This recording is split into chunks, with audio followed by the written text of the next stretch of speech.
Ma'am, security is on the way. Security? I am the CEO. You're all fired by morning.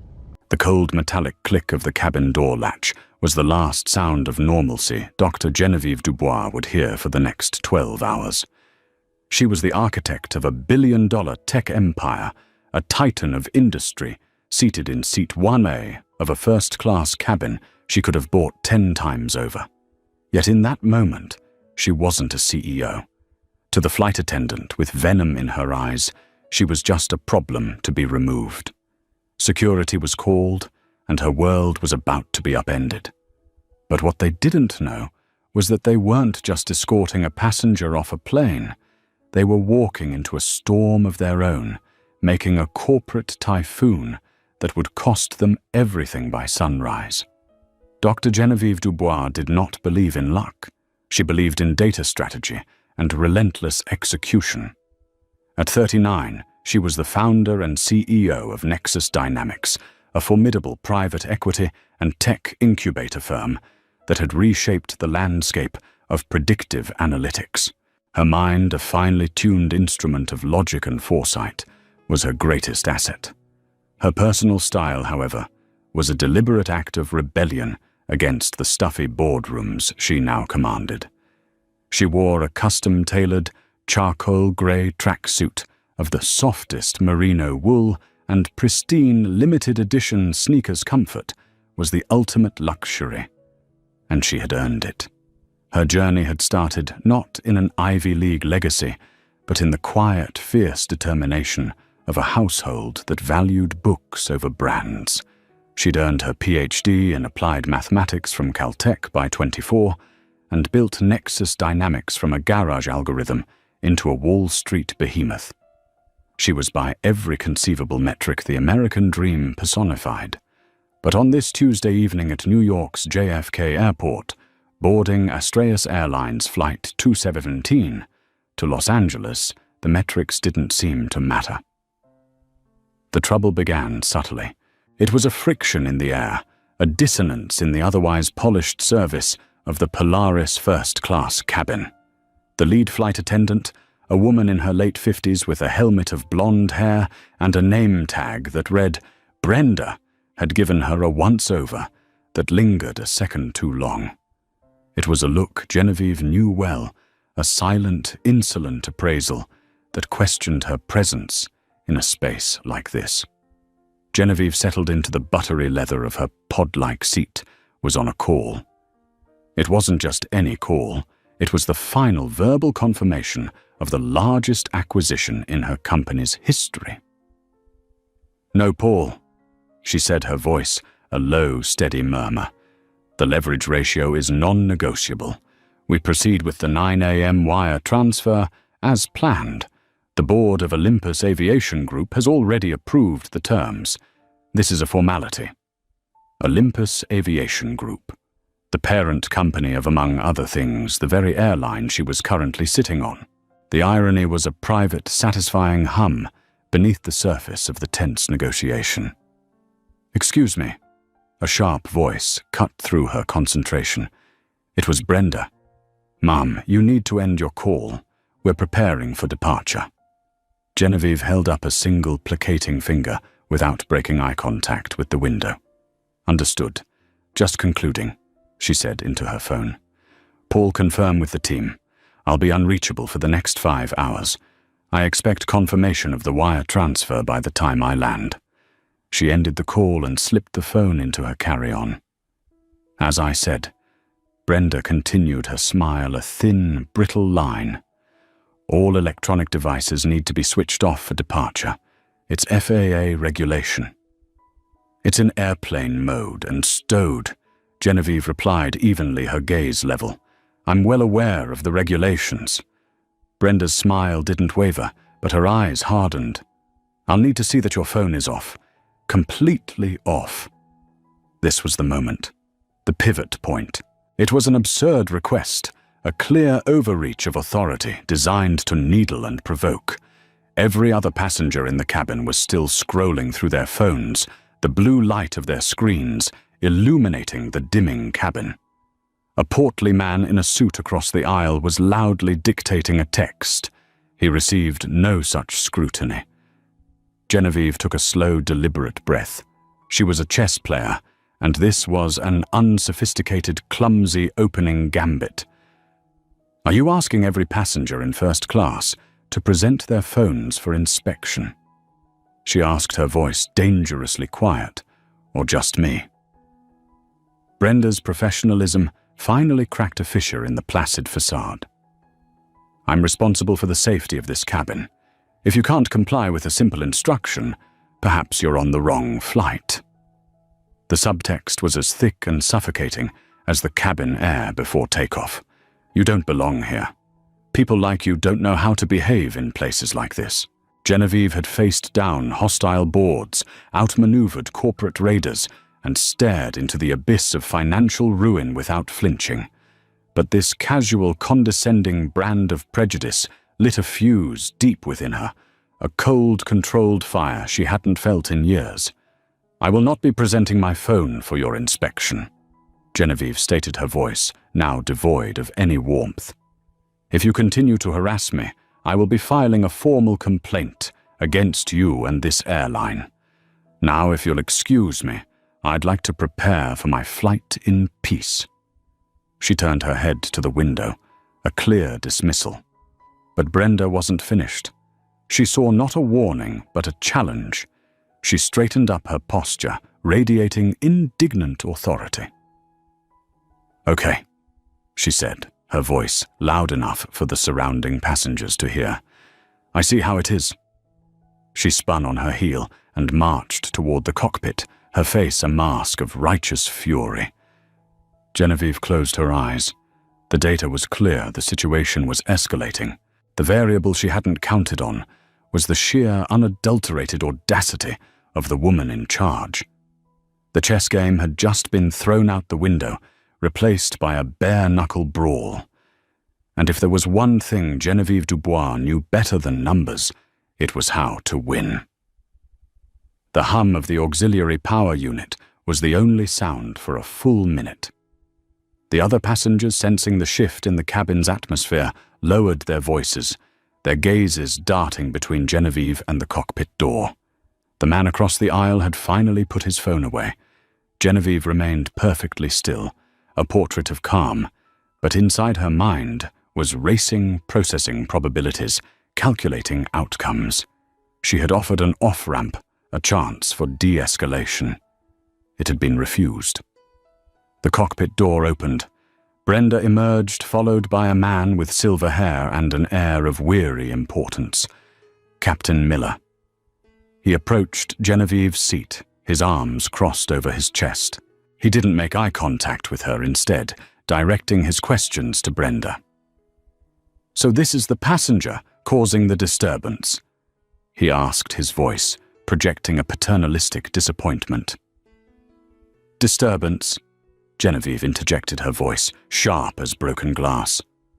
Captain, the only disturbance has been the continued harassment by your lead flight attendant. She demanded to personally inspect my powered-down phone, a request she made of no other passenger. Captain Miller finally looked at her, his eyes scanning her tracksuit and sneakers with a flicker of disdain. Brenda is my most senior purser.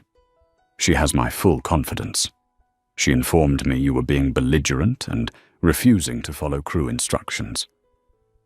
That is a complete mischaracterization of the event, Genevieve said, her patience wearing paper thin.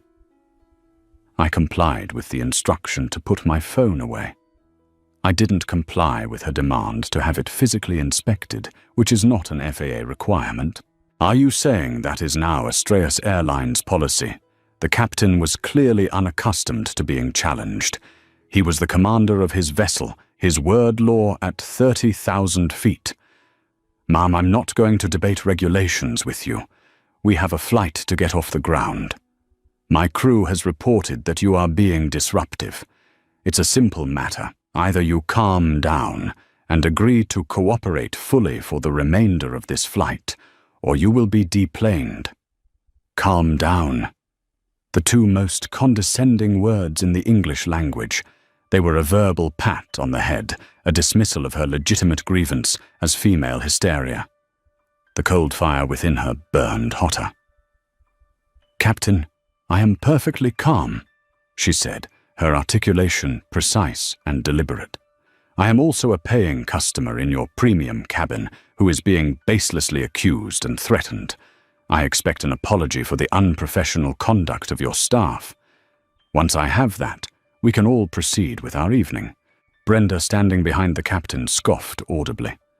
Unbelievable, she's demanding an apology. That was it, the final straw. Captain Miller's face hardened.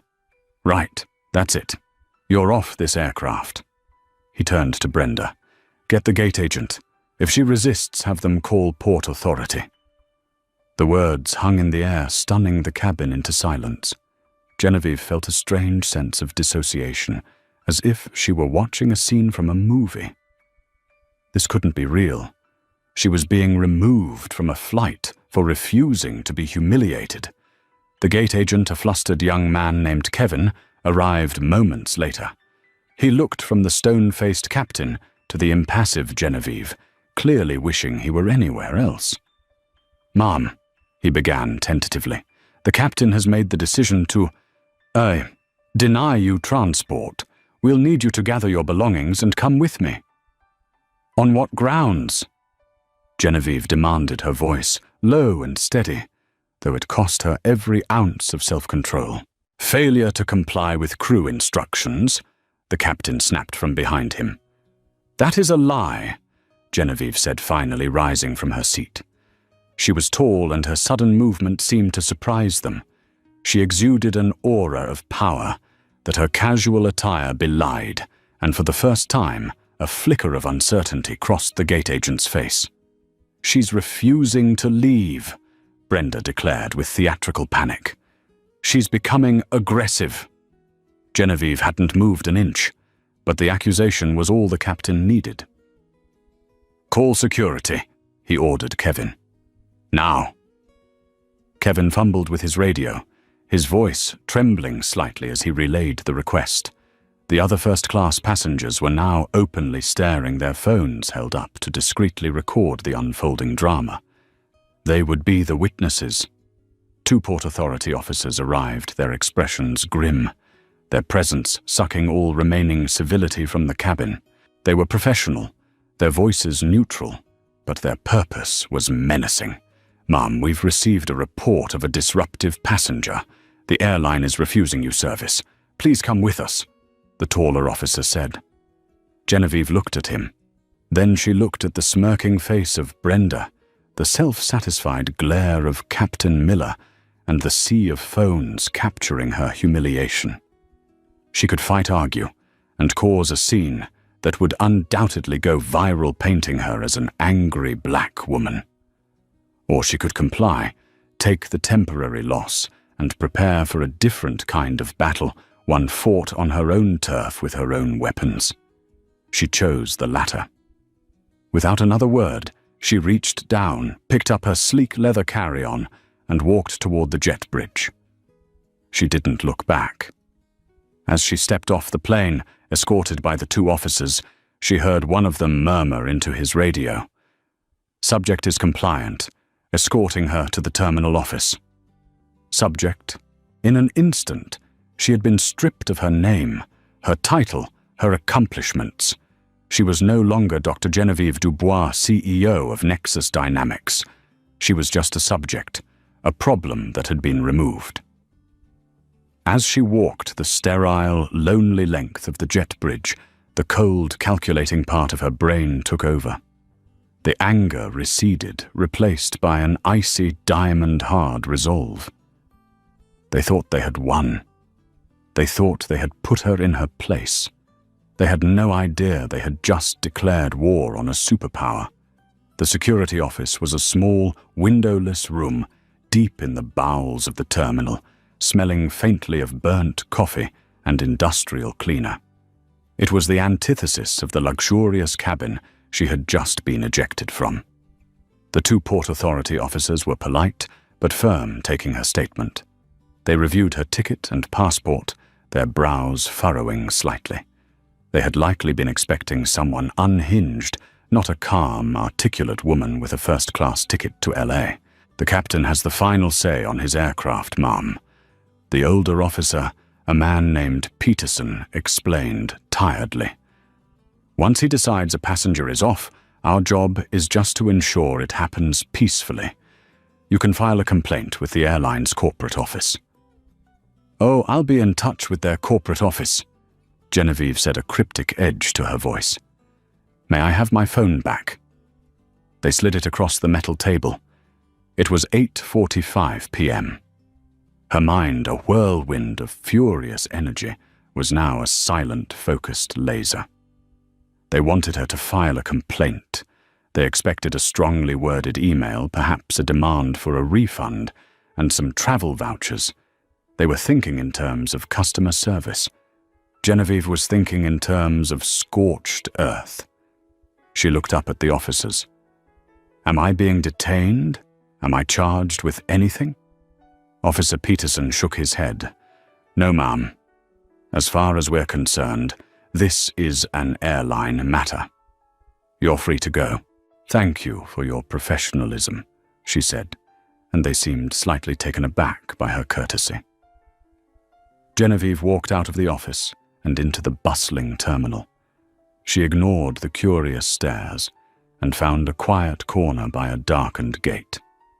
She pulled up her contacts and pressed a single name, Robert Chen, her COO, and the most ruthlessly efficient man she had ever met. He answered on the first ring. "Genevieve," he said, his voice alert. "Don't tell me you're calling from the plane. Did the deal hit a snag?" "There's been a change of plans, Robert," she said, her voice a low, chilling monotone. "I'm not on the plane. I've been removed." There was a stunned silence on the other end. "Removed? What are you talking about?" "A medical emergency." "No. I was removed by security at the request of the flight crew of Austria's Airlines, Flight 217, for being, and I quote, disruptive." She relayed the events of the last hour with cold, clinical precision, devoid of emotion. She was a scientist describing a failed experiment. When she finished, Robert let out a low whistle. My God. The audacity. Legal is going to have a field day with this. We'll sue them into the ground. I'll get the PR team spun up to get ahead of any videos that might surface. "No," Genevieve said sharply. "Cancel that. That's playing their game. We're going to play ours. The Olympus Aviation acquisition. Where are we?" "All documents are signed," Robert replied, confusion creeping into his voice. "We're just waiting on the 9 a.m. wire transfer to finalize the transaction. It's a $4.8 billion deal, Jenner's why." This was the moment, the point of no return. Her initial fiery impulse was to kill the deal. Let Olympus Aviation collapse under its own weight without her capital infusion. But that wasn't enough. It was too passive. Vengeance, she decided, was a dish best served immediately and overwhelmingly. "Robert, I want you to do something for me.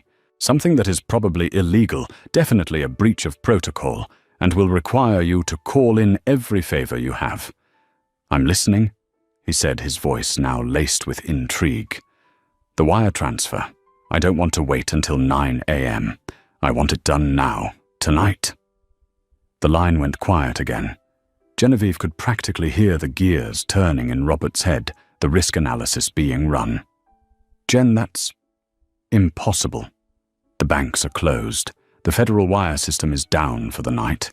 A transfer of that size requires multiple authorizations that can only happen during business hours." "Find a way," she commanded, her voice leaving no room for argument. "Call the chairman of the bank. I know you play golf with him. Tell him it's a matter of national security. I don't care. Offer them a 1% emergency processing fee. That's $48 million for a few hours of work. Get it done. I want control of Olympus Aviation Group before the sun rises in New York. And once we have control..." Robert asked, the gravity of the situation dawning on him. Genevieve allowed herself a small, cold smile. Once we have control, I want you to arrange an emergency virtual board meeting for Olympus Aviation. The existing board. Have their CEO, a man named Philip Randall, set it up. Tell him his new majority shareholder has an urgent directive.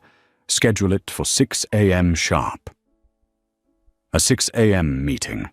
What's the agenda? Genevieve looked out the terminal window at the blinking lights of Flight 217, still parked at the gate, its passengers oblivious, its crew feeling secure in their petty victory. The agenda, she said, her voice dropping to a whisper, is a staffing change. Robert Chen was silent for a long moment. He had worked with Genevieve for 15 years. He had seen her dismantle competitors, build empires, and bend markets to her will. He knew that tone of voice. It was the sound of worlds ending and new ones being born. Consider it done, he said. I'll confirm once the wire is in motion. Where will you be? I've already booked a suite at the TWA Hotel, she replied, and a seat on the first chartered private jet to LA in the morning. I have a feeling I'll be needed on the West Coast. She hung up the phone. The anger had now fully sublimated into something else, entirely purpose. She wasn't a victim anymore.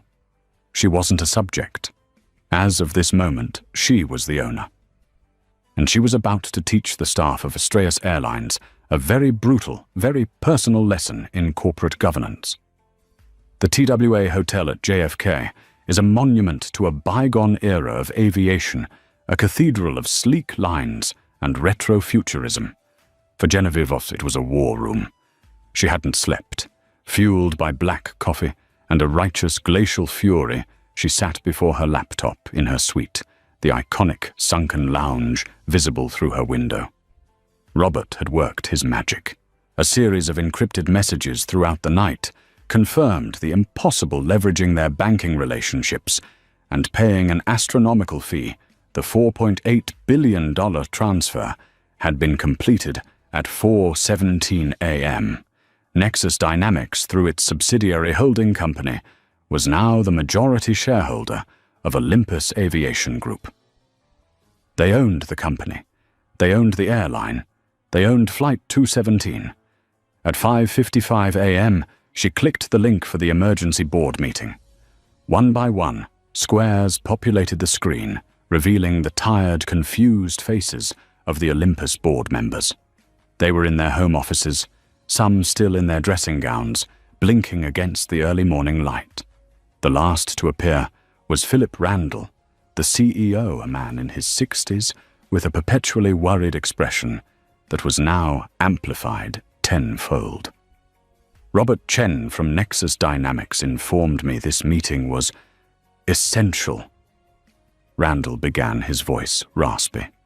I'm not sure I understand the urgency.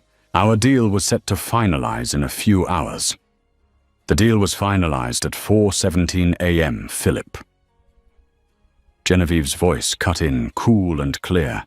Her face, perfectly framed and lit, appeared on the screen. She was dressed in a sharp black blazer, her expression unreadable.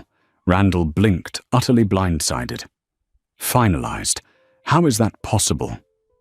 My company is very efficient, Genevieve said simply. I am Dr. Genevieve Dubois, CEO of Nexus Dynamics, and as of 2 hours ago, your new boss. Let's dispense with the pleasantries. We have a crisis to address. The board members exchanged panicked glances. They had been prepared for a smooth, lucrative transition. This felt like a hostile takeover. A crisis, Randall stammered. What crisis? I reviewed the overnight reports. Operations are normal. Operations are anything but normal, Genevieve countered. Last night, on one of your flagship routes, Astraeus Flight 217, from JFK to LAX, your flight crew, including your senior purser, Brenda Jenkins, and Captain Miller, engaged in what I can only describe as a pattern of targeted harassment and prejudice against a first-class passenger. They escalated a minor issue into a confrontation, made false accusations of belligerence, and had that passenger removed from the aircraft by law enforcement. A board member, a lawyer named Constance, spoke up. This is highly irregular, but surely a customer complaint, even a serious one, is a matter for the Customer Relations Department, not an emergency board meeting at dawn. Genevieve's eyes narrowed. It becomes a board-level issue, Constance, when the passenger in question is me. The silence that followed was absolute. You could have heard a pin drop in a dozen different home offices across the country. Philip Randall's face went white. He looked like he was going to be physically sick. I gave your crew every opportunity to de-escalate. Genevieve continued her voice, a relentless, punishing cadence. Instead, they chose to abuse their authority and humiliate a customer who, in a stroke of what can only be described as cosmic irony, now owns their company. This wasn't just poor service. It was a symptom of a rotten, complacent corporate culture that I willn't tolerate. It is a liability, and I eliminate liabilities. She paused, letting the weight of her words sink in. Therefore, my first directive, as the new controlling shareholder of this company, is as follows. Effective immediately, the entire flight and cabin crew of Astreas, Flight 217, are terminated. That includes Captain Miller, his first officer, Brenda Jenkins, and every other flight attendant on that roster. Gasps rippled through the virtual meeting. Randall's mouth opened and closed like a fish. But it doesn't stop there. Genevieve pressed on her voice like ice. The culture of complicity runs deep. The gate agent Kevin, who stood by and enabled this, fired. His direct supervisor, fired. The head of customer service at the JFK terminal, who will undoubtedly receive the captain's biased report and bury it, fired. I want a message sent that will echo through every corner of this organization. The age of unaccountability at Astreas Airlines is over. It ended last night. Philip Randall finally found his voice. Dr. Dubois.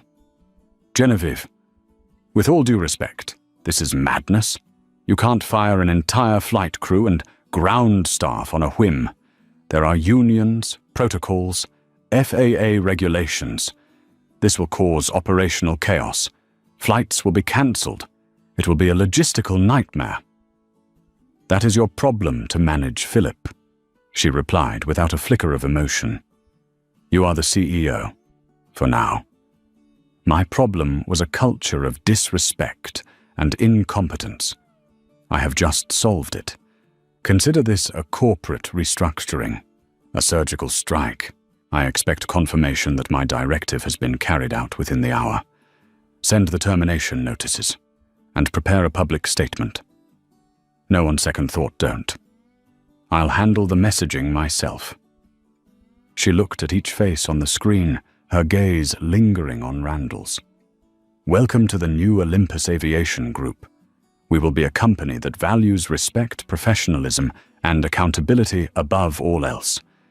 Anyone who doesn't agree with that vision will find their services are no longer required. Is that understood? No one dared to speak. The message was brutally, terrifyingly clear. Good, Genevieve said. She then moved her cursor and clicked, Leave Meeting, plunging the Olympus Aviation Group board into a state of stunned, horrified chaos. Her part was done. The axe had fallen. Now she would simply wait for the tremors. The news broke not like a wave, but like a sonic boom. By the time Flight 217 touched down in Los Angeles, its crew received a digital notification that their company email accounts had been disabled. Their keycards wouldn't work at the crew lounge. A curt, legally vetted email informed them their employment with Astreas Airlines was terminated effective immediately. Brenda Jenkins laughed when she first read it, thinking it was a system glitch. Captain Miller called the pilots' union, bellowing about a breach of contract. The rest of the crew huddled together in the terminal, a confused and frightened herd. The reality began to sink in when they saw their faces splashed across a breaking news alert on the terminal's television screens. The story went viral with unprecedented speed. Initially, the narrative was exactly what Genevieve had anticipated. Airline Karen and Sashiho Justice for Jane Doe. Her identity was not yet public, trended on Twitter. The snippets of video recorded by other passengers showing her calm demeanor in the face of Brenda's aggression painted a damning picture of the airline. Support poured in for the anonymous black woman who had been so egregiously wronged. But Genevieve hadn't handled the messaging. In her haste and fury, she had underestimated the chaos her surgical strike would unleash. Philip Randall panicked, and trying to salvage his own position, had leaked the full scope of the firings to the Wall Street Journal. It wasn't just a flight attendant and a pilot. It was the first officer, the entire cabin crew, the gate agents, their manager, nearly 24 employees, wiped out in a single stroke. The narrative began to shift. The Airline Pilots Association, ALPA, released a furious statement condemning the unprecedented and dangerously impulsive mass termination and announced a grievance that would likely lead to a strike.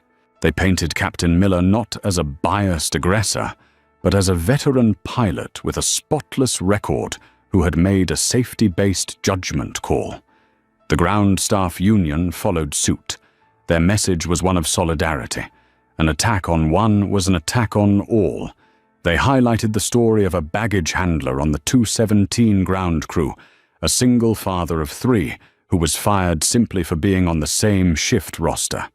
His tearful interview on a local news channel that evening was heartbreaking. He'd never even seen the passenger. By mid-afternoon, the story was no longer about a racist incident. It was about a vengeful billionaire's corporate overreach. The hashtags began to change. Daphne Astrius meltdown. Diana tyrant CEO. Genevieve, having landed in LA via private jet, watched the storm unfold from the penthouse suite of the Beverly Hills Hotel. She had expected pushback, but she was insulated by layers of corporate structure and wealth. What she hadn't anticipated was the human face the media would put on her directive. They weren't just terminated employees, they were people with mortgages, families, and decades of service. Her righteous act of justice was being reframed as a cruel and indiscriminate rampage. Robert Chen called his voice strained. "Jen, this is spiraling. The stock for Olympus Aviation is in freefall. We've lost 12% since the market opened. The FAA has also just announced a preliminary inquiry." "An inquiry into what?" Genevieve asked, a hint of irritation in her voice. "I own the company. I can hire and fire whomever I please." "It's not that simple," Robert countered, his voice urgent. "They're framing it as a potential safety issue. The mass firing of an entire experienced flight and ground crew without a proper transition plan. They're citing operational instability. It's a vague term, but it gives them broad authority. It's a political hit, Jenna. The unions have friends in Washington. Worse, her anonymity was gone. A disgruntled Olympus board member had leaked her name to a prominent blogger. By evening, the headlines were stark. Tech billionaire Dr. Genevieve Dubois fires entire flight crew after being kicked off plane. Her carefully cultivated public image, the brilliant self-made innovator, was being overwritten in real time. She was now a corporate villain, a modern-day Marie Antoinette. The comment sections were brutal. She could have just got them fired. She didn't have to ruin the lives of the whole crew. Power corrupts. This is what's wrong with the 1%. The support she had initially received evaporated, replaced by a tide of public condemnation. Even groups that typically advocated against racial injustice were hesitant to back her. Her methods were too extreme, her power too absolute. She had used a sledgehammer to kill a fly, and in doing so, had brought the whole house down around her. She stood by the window looking out over the glittering, indifferent lights of Los Angeles. A profound sense of unease began to creep in, the first crack in her armor of certainty. She had won the battle on the plain. She had won the war in the boardroom. But now, watching the world turn against her, she had the sinking feeling she was about to lose something far, far more valuable. Karma Genevieve had always believed was a human construct, a comforting fiction for the powerless. The universe was governed by physics and mathematics by cause and effect. But over the next 72 hours she was forced to witness the brutal, terrifying precision of that equation. Her single decisive action was the cause. The effect was a chain reaction of consequences, each more devastating than the last. The first tremor came not from the market, but from Washington, D.C. Robert Chen was on a conference call with their chief legal counsel and two stone-faced officials from the Federal Aviation Administration. The call was a masterclass in bureaucratic intimidation. "We're not alleging impropriety," Mr. Chen, one of the officials, said, his voice a dry monotone that carried more threat than a shout. "We are simply noting an unprecedented level of personnel disruption within a major carrier's certified flight crew. For public safety, we are exercising our authority under Title 49 to ground the 17 Airbus A350s in Astraeus's fleet pending a full review of your crew resource management and corporate oversight protocols." A full review? That could take weeks, their lawyer protested. "This is a transparent attempt to punish us at the behest of the pilots' union.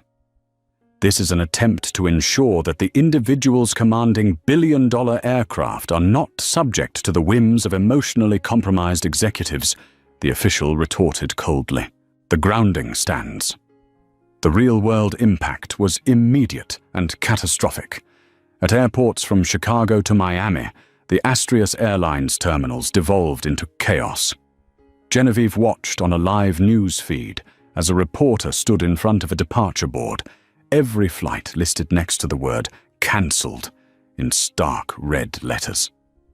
The camera panned across a sea of furious, exhausted faces, families, stranded business travelers, missing crucial meetings, people yelling at overwhelmed gate agents who had no answers. Her surgical strike against one crew had effectively crippled the entire airline, punishing thousands of innocent customers and employees in the process. The financial markets, which had treated the initial story as a dramatic but contained piece of corporate gossip, now smelled blood. The FAA grounding was a material event, a sign of deep operational instability. Genevieve sat in her hotel suite watching a financial news program. Her own face, a severe, unsmiling photo, was displayed on the screen next to the plummeting stock chart for Nexus Dynamics. "This isn't about one flight anymore, Jim," one analyst said, shaking his head. "This is about the judgment of a CEO who has famously been the most logical, data-driven leader in tech. She leveraged her entire company to buy an airline, and within 6 hours turned it into a toxic asset and a PR dumpster fire. If she makes a multi-billion-dollar decision based on a personal grudge, what does that say to Nexus shareholders about her fiduciary duty? The Dubois debacle is now a case study in what not to do." The name stuck. The Dubois debacle. Her board, who had once revered her for her Midas touch, convened an emergency virtual meeting. The tone was no longer reverent. It was panicked. "Genevieve, we've lost $7 billion in market capitalization in 2 days, said Arthur Kensington, his voice strained. $7 billion. Our investors are calling my personal cell, demanding to know what our strategy is to contain this." "The strategy is to hold the line," Genevieve argued, her voice tight with a control she didn't feel. "This is a coordinated attack by the unions and their political allies, amplified by a media frenzy. The fundamentals of Nexus are sound. Capitulating now would show weakness. Weakness. A younger board member, a tech billionaire named Sullivan, shot back. Jen, with all due respect, we're past that. Your picture is the face of this storm. It's trending on every social media platform. Have you seen the memes, the video essays? You're being compared to a Roman emperor throwing people to the lions for entertainment. This isn't a business problem anymore. It's a character problem, and it's attached to our brand. The isolation intensified. The head of a prominent foundation promoting STEM education for underprivileged girls, a cause to which Genevieve had donated over $10 million, called her directly. "Genevieve, I'm so sorry." The woman Maria said, her voice filled with genuine anguish. "But we have to release a statement. We're getting flooded with calls from donors. They can't reconcile our message of empowerment with the stories about the baggage handlers and junior flight attendants who lost their jobs. We have to distance the foundation from this." It was a devastating blow. In her effort to fight a personal injustice, she had become a pariah even among her own allies. The final, most exquisitely cruel twist of the knife came that evening. She was scrolling through the news when a headline from a rival network caught her eye. Apex Air hires crew, fired by Dubois Cites, commitment to second chances. The segment featured an interview with the smirking CEO of the competitor airline. "At Apex, we believe in our people," he said, oozing false sincerity. When we saw decorated professionals like Captain Miller and a 30-year veteran purser like Brenda Jenkins being summarily dismissed, we saw an opportunity to gain incredible talent. We stand by our crews. The report cut to a brief, tearful interview with Brenda Jenkins herself, filmed in front of an Apex Air backdrop. "I'm just so grateful," she said, dabbing at a dry eye. "After the most terrifying and unfair experience of my life, it's wonderful to be part of an airline that feels like a family one that supports its staff." Genevieve felt a surge of pure, helpless rage. They had done it. The architects of her humiliation were not only unscathed, they were being celebrated. They were victims, heroes, and she was the villain. When the rage subsided, all that was left was the cold, hard math. She opened her laptop and pulled up the Olympus Aviation balance sheet. The numbers on the screen were stark and unforgiving. The $4.8 billion she had spent in a fit of righteous fury was now a catastrophic liability. The company's market value had plummeted so far, so fast, that it was worth less than half that. The stock was toxic, the brand was destroyed, and its operations were in shambles. The emergency wire transfer, the brilliant power play she had been so proud of, was officially the single worst business decision of her career. She hadn't just bought an airline, she had bought an anchor, and with her own two hands, tied it directly to the neck of the company she had spent her entire life building. The universe didn't need a sense of justice. Cause and effect was proving to be far more brutal. The end came not with a dramatic showdown, but with the quiet, suffocating finality of a corporate execution. It began the night before the board meeting with a knock on the door of her penthouse suite. It was Arthur Kensington, her first major investor, and the man who had sat on her board for 15 years. He looked older than he had a week ago, the lines on his face etched deeper by stress and regret. "They're not going to have the courage to say this to your face tomorrow, Jen," he said, accepting the glass of water she offered, but not touching it. "So I will. This isn't personal. You know it isn't. But the duty of this board is to the shareholders. It's the one sacred rule of the game you taught us all how to play." Genevieve stood by the vast window, the city lights of Los Angeles sprawling beneath her like a circuit board.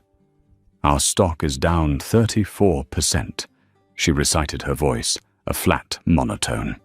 Our newly acquired aviation subsidiary is under FAA investigation and is functionally bankrupt, costing us an immediate $2 billion write-down. We are facing 17 class action lawsuits and a PR crisis that has eroded 2 decades of brand equity. I've read the reports, Arthur. Then you know what has to happen, he said softly. The market needs a sacrifice. The investors need to see that the instability has been contained. They need to see a change. You mean they need to see me gone? She said, turning from the window. There was no anger in her voice, only a profound, chilling emptiness. Throw the captain overboard to save the ship. We're asking you to take a leave of absence, Arthur corrected, though the lie was thin and transparent. We'll install Robert as interim CEO. He's already got a plan to stanch the bleeding. Once the storm passes, we can revisit your role. They both knew revisit was a corporate euphemism for never. She had built an empire on the foundation of ruthless, data-driven logic. Now that same logic demanded her own head. The irony was so perfect, so mathematically precise, it was almost beautiful. She was being consumed by her own creation. Tell them not to worry, Arthur, she said, walking him to the door. I won't fight it. I know the numbers. The next morning, she attended the virtual meeting from her own office, a minimalist expanse of glass and steel overlooking the city, the place where she had built her world. She was dressed impeccably in a charcoal grey dress, a silent armor of professionalism. She didn't fight.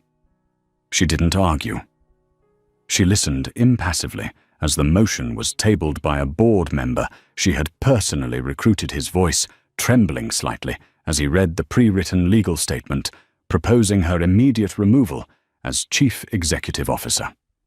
When the time came to vote, she was asked to abstain. One by one, the A's came in. She watched the faces on her screen, people she had made millionaires, colleagues. She had mentored strategists she had sharpened. None could meet her gaze. They looked at their desks, at the ceiling, anywhere but at the woman they were exiling. The final vote to be cast was Robert Chen's, her loyal COO, her right hand, the man who had made the impossible happen for her a week ago. His face was grim. He took a deep breath and looked directly into his camera, his eyes finding hers through the screen. For the good of the company and its shareholders, he said, his voice firm with a conviction that broke her heart, I vote aye. It wasn't a betrayal. It was the ultimate act of loyalty to the principles she had instilled in him. He was protecting the empire. He was simply following her own unforgiving logic to its inevitable conclusion. The resolution passed unanimously. The motion was carried. In less than 10 minutes, it was over. The meeting ended. Her screen went blank. For a moment, she just sat there, in the sudden, crushing silence. Then she tried to open a file on her server. A small, sterile box popped up on her screen. Access denied. Your user credentials have been revoked. It was that simple. The digital guillotine had fallen. She was locked out of the world she had created. She rose from her desk and walked out of her office. Her executive assistant, a young woman she had hired straight out of college, looked up with tears in her eyes. Genevieve simply gave her a small, sad nod and continued walking. The journey through the open-plan office was the longest of her life. The usual buzz of activity died as she passed. Phones were lowered. Conversations trailed off. No one knew what to say. They just watched her, the architect of their world, walking toward the exit in silence. The elevator ride down was solitary. As she stood in the gleaming lobby, she saw her own reflection in the black marble walls. She looked powerful, poised, and completely alone. The automatic glass doors slid shut behind her, the soft whoosh sounding like a final definitive sigh. The world moved on with brutal speed. That afternoon, interim CEO Robert Chen held a press conference. He was everything she wasn't: humble, apologetic, conciliatory. He announced a full independent review of the Astreas incident, offered a profound apology to the employees and customers affected, and outlined his plan to stabilize the company. He sold Astreas Airlines for pennies on the dollar to a competitor, cutting the anchor loose in a move the market applauded as decisive. The stock of Nexus Dynamics immediately ticked upward. The bleeding had stopped. Months later, a young journalist found her not in a boardroom, but in the quiet, sun-drenched reading room of the Los Angeles Public Library, surrounded by books on quantum physics and philosophy. She looked different. The fierce, burning intensity had been replaced by a quiet, contemplative stillness. The journalist, hesitant at first, finally asked the question. Looking back on it all, Dr. Dubois, was it worth it? Genevieve carefully placed a bookmark in her book and closed it.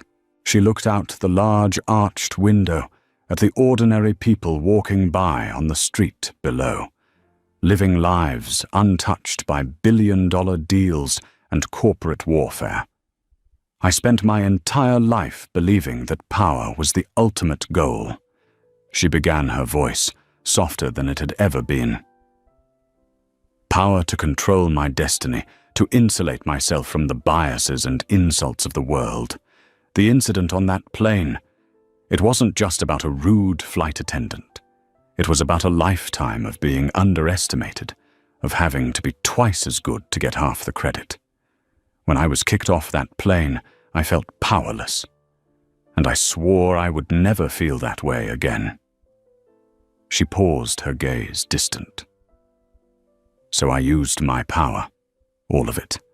I brought the full weight of my empire down on them to correct a single injustice. And it worked. I won. But in the cold calculus of the aftermath, what did I really achieve? I destroyed lives, not just of the guilty, but of the innocent. I fractured the company I loved, and I proved to my own board that my judgment could be compromised by my pride. She finally turned to the journalist, her eyes clear and filled with a profound, hard-won wisdom. The ultimate karma wasn't that they got away with it. It's that in my fight to demand respect, I became a tyrant. I traded my influence, which I had spent a lifetime building, for a single fleeting act of control. I confused vengeance with justice. In the end, the only person I truly grounded was me. So what's the real lesson in the story of Dr. Genevieve Dubois?